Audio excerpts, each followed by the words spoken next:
जो जिस देश की ताकत जिसको हम कह सकते थे, अनेकता में एकता, उस पर भी ये बड़ा प्रहार है।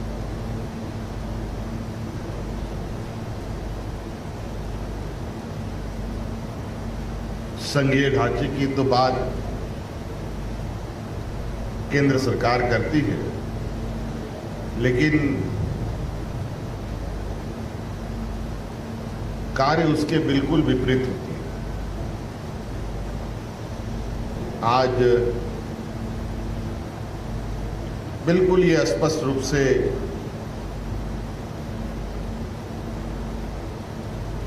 आपको ये देखने को मिलेगा, जो केंद्र सरकार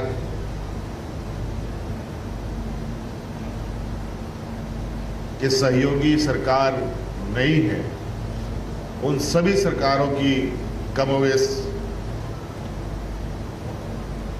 एक सी स्थिति है।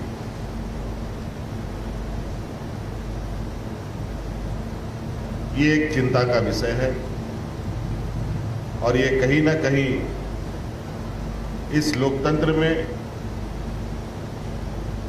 आम नागरिक और जनता की भी बहुत बड़ी भूमिका है। विधायक, सांसद, मंत्री, मुख्यमंत्री, प्रधानमंत्री, ये तो एक माध्यम है।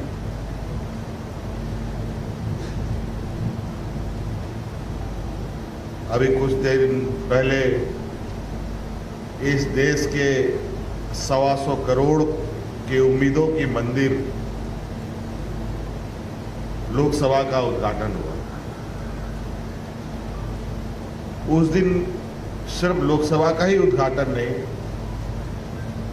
उस दिन उसी लोकतंत्र के मंदिर के चंद कदमों पर और भी कई 2-3 घटनाएं घटी।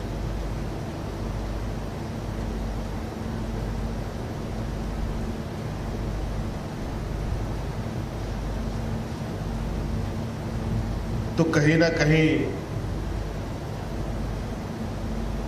ये सिर्फ सरकारों पर, जो गैर भाजपा शासित सरकारें हैं, उन पर प्रहार नहीं है, बल्कि उस राज्य की जनता के ऊपर प्रहार है।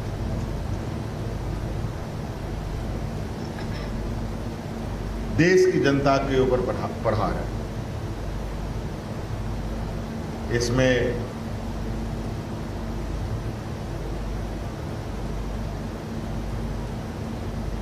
इस विषय को लेकर हम अभी और गहराई से पार्टी के अंदर चर्चा करेंगे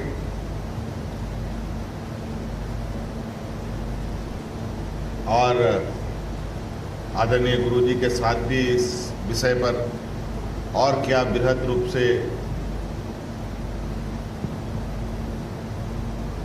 इस पर लोकतांत्रिक व्यवस्था को मजबूत करने पर आगे बढ़ा जाए, इस पर हम लोग काम करेंगे। और आज मैं समझता हूं कि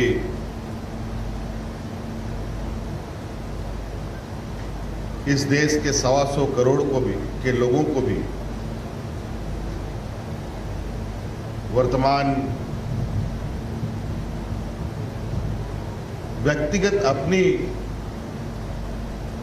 वास्तविक स्थिति को ध्यान में रखकर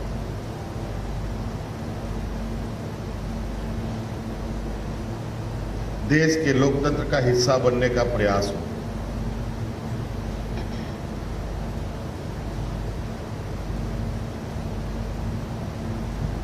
हमारे इस देश को अलग करने में जो योगदान और जो बलिदान और जो कुर्बानियां हमारे पूर्वजों ने दिया है, कहीं ना कहीं उनके उन बलिदानी, उनकी कुर्बानी का भी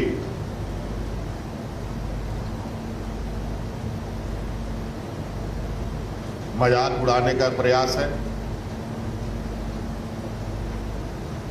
और इस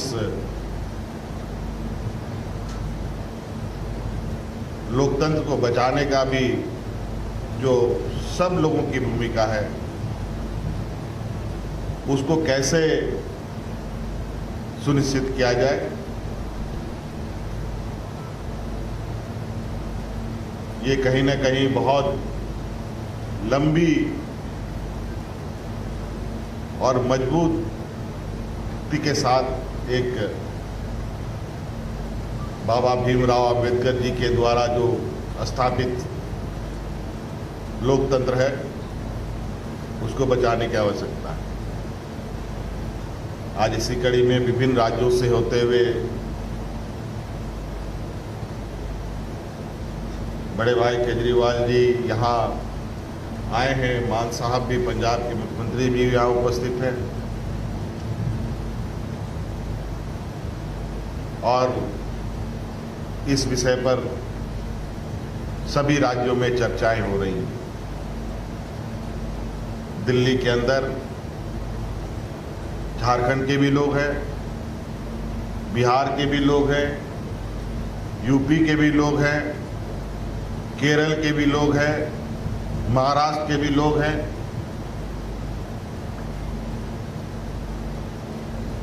पूरे देश के लोग और पूरा देश का जनप्रतिनिधि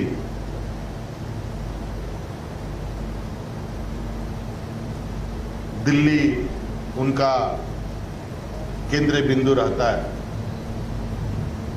और कहीं ना कहीं इस तरीके के निर्णय से आने वाले समय में पूरे देश पर असर डालेगा और ये असर इस देश के 80% लोग जो हमारे देश में किसान प्रवृत्ति के हैं, गांव देहात से आते हैं, उनके लिए तो बहुत ही पीड़ादायक साबित होगा। इसलिए मैं चाहूंगा कि केजरीवाल जी ने जो के ऊपर जो चीजें थोपने का प्रयास हो रहा है, इस विषय पर राजनीतिक तौर पर भी और कानूनी तौर पर भी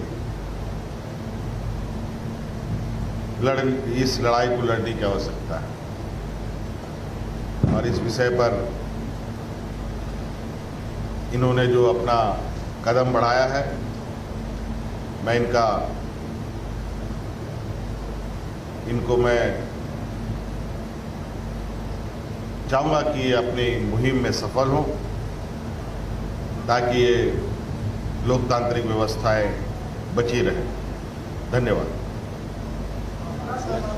मान साहब, थोड़ा बात मान साहब की तरफ से भी आ जाए। बहुत बहुत धन्यवाद। माननीय मुख्यमंत्री झारखंड श्री हेमंत सोरेन जी, हमारी पार्टी के नेशनल कन्वीनर माननीय मुख्यमंत्री दिल्ली अरविंद केजरीवाल जी, संजय सिंह जी, राघव चड्ढा जी जो कि राज्यसभा के मेंबर हैं, आतिशी जी हमारे दिल्ली के एजुकेशन मिनिस्टर हैं, और झारखंड मुक्ति मोर्चा के राज्यसभा के मेंबर और विधायक। सबसे पहले बहुत बहुत धन्यवाद, इन्होंने हमें यहाँ बुलाकर मान सम्मान दिया, इज्जत दी,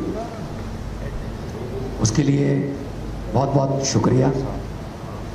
जैसा कि दोनों मुख्यमंत्रियों ने कहा है, कोई पर्सनल या व्यक्तिगत समस्या लेके नहीं आए। ये लोकतंत्र की जो हत्या हो रही है देश में, उसको बचाने की मुहिम है। पिछले दिनों हमने देखा था हमारे अंतर्राष्ट्रीय पहलवान अपने जीते हुए पदकों को श्री गंगा जी में बहाने के लिए हरिद्वार गए थे। अगर समय पर आवाज ना उठाई गई तो शायद अगली बारी लोकतंत्र की अस्थियों को बहाने की होगी, क्योंकि जो नॉन बीजेपी गवर्नमेंट है देश में, उन पर अध्यादेश लाए जा रहे हैं। गवर्नर जो हैं वो उन पर कुछ ना कुछ थोपते रहते हैं आए दिन। कभी कहते हैं हम आपका बजट सेशन नहीं होने देंगे, कभी कहते हैं हम आपके द्वारा काउंसिल ऑफ मिनिस्टर द्वारा पास किया हुआ भाषण नहीं पढ़ेंगे, हम अपनी मर्जी से पढ़ेंगे। तो देश में इलेक्टेड और सिलेक्टेड, अब लड़ाई ये है, लोकतंत्र में इलेक्टेड बड़ा होता है जनता, लेकिन ये सिलेक्टेड को आगे लेके आ रहे हैं। बीजेपी का एक ही तरीका है, अगर इलेक्शन में नहीं जीते तो बाई इलेक्शन से जीत जाओ, उनके बंदे तोड़ लो, बाद में बाई इलेक्शन करवा लो और कह दो कि जनता का ये फैसला है। सो आज झारखंड मुक्ति मोर्चा, जो कि पार्टी के नाम में ही मोर्चा लिखा हुआ है, ये आंदोलन से निकली हुई पार्टी है, और हमारी पार्टी भी एक आंदोलन से निकली हुई पार्टी है।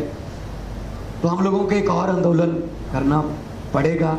140 करोड़ जनता देश की ये उम्मीद करती है कि आने वाले दिनों में अगर देश में लोकतंत्र को बचाना है, इलेक्शन को बचाना है, तो हमें आवाज़ उठानी पड़ेगी कि ऐसे फरमान जो केंद्र सरकार की तरफ से आते हैं, जो फेडरल स्ट्रक्चर को कमज़ोर करते हैं, उनके खिलाफ हम आवाज़ उठाएं एक होकर।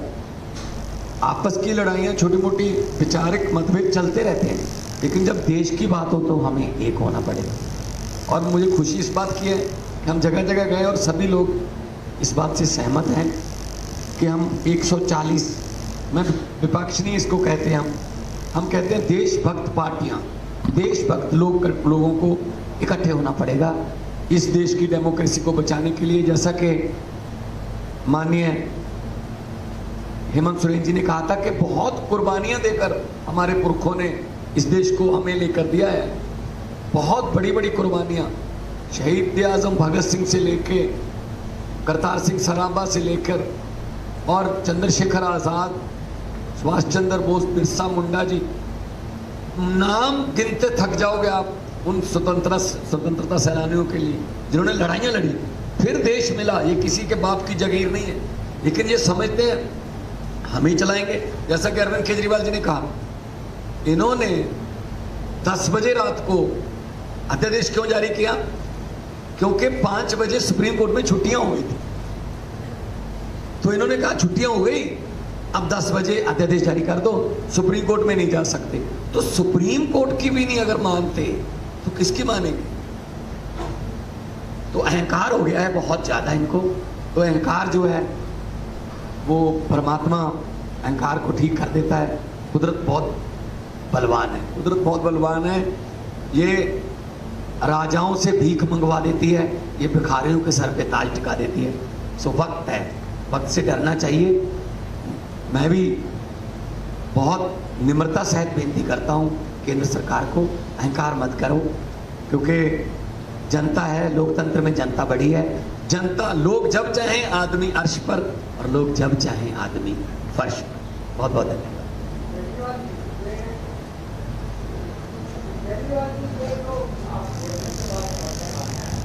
आवाज नहीं आ रही आपकी कोई।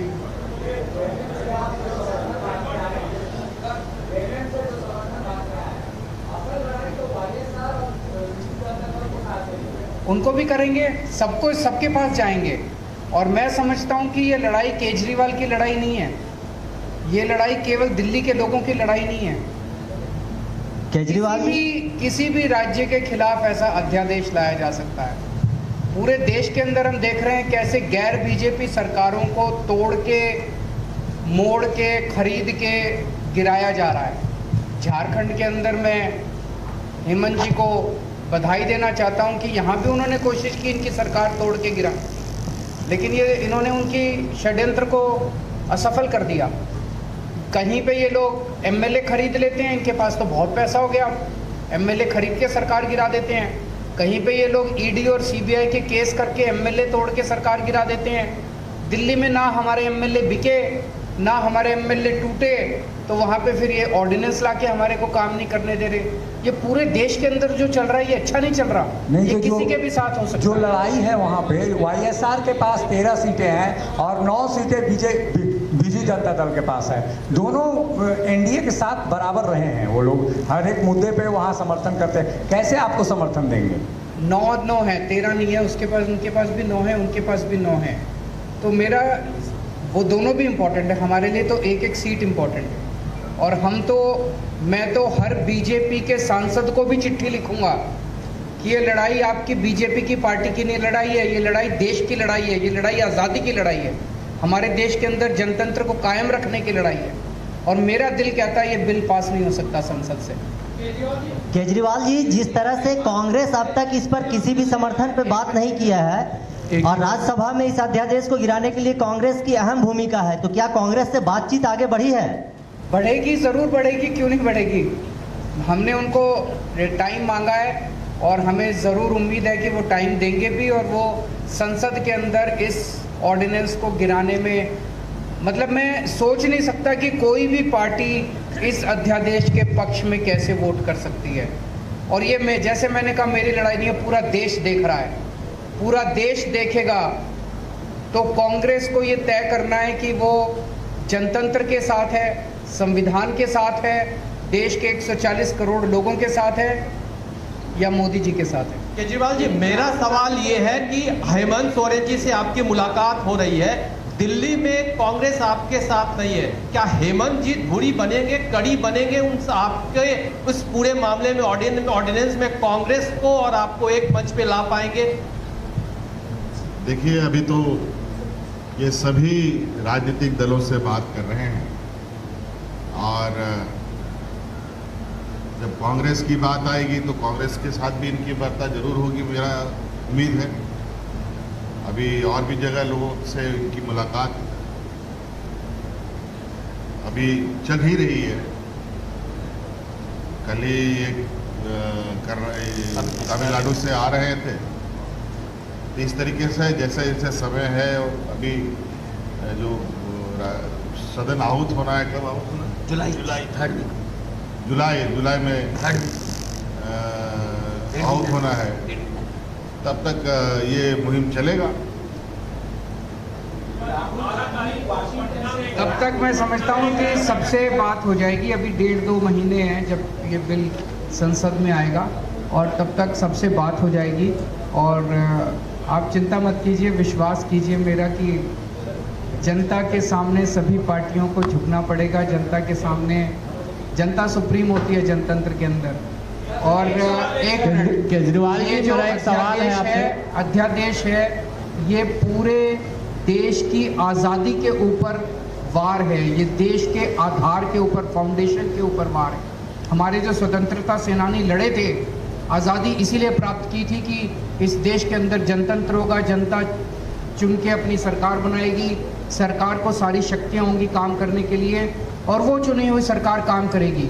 आज हमारे देश के अंदर जिस तरह से सरकारें गिराई जा रही है, चुनी हुई सरकारें चोरी की जा रही है, चुनी हुई सरकारों के ऊपर डाका डाला जा रहा है, जिस तरह से चुनी हुई सरकारों को अध्यादेश पारित करके काम नहीं करने दिया जा रहा, ये आज़ादी की लड़ाई है। और इसमें मैं समझता नहीं कि कोई भी पार्टी क्यों नहीं साथ आएगी, सब पार्टियां साथ आएंगी। आप इंतज़ार कीजिए, हमने शुरू की है ये संघर्ष, सबके साथ जाके मिल रहे हैं, सबके दरवाजे पे जाएंगे, हर पार्टी के दरवाजे पे जाएंगे, हर व्यक्ति के दरवाजे पे जाएंगे। 140 करोड़ लोग, हमें अब वेस्ट बंगाल का साथ मिला, तमिलनाडु के लोगों का साथ मिला, बॉम्बे के, महाराष्ट्र के लोगों का साथ मिला, पंजाब के लोगों का साथ मिला, झारखंड के लोगों का साथ मिला, सारे देश भर में हम जा रहे हैं, सब लोगों का साथ मिल रहा है, क्यों नहीं साथ आएंगे लोग? केजरीवाल, बहुत बहुत शुक्रिया, थैंक यू।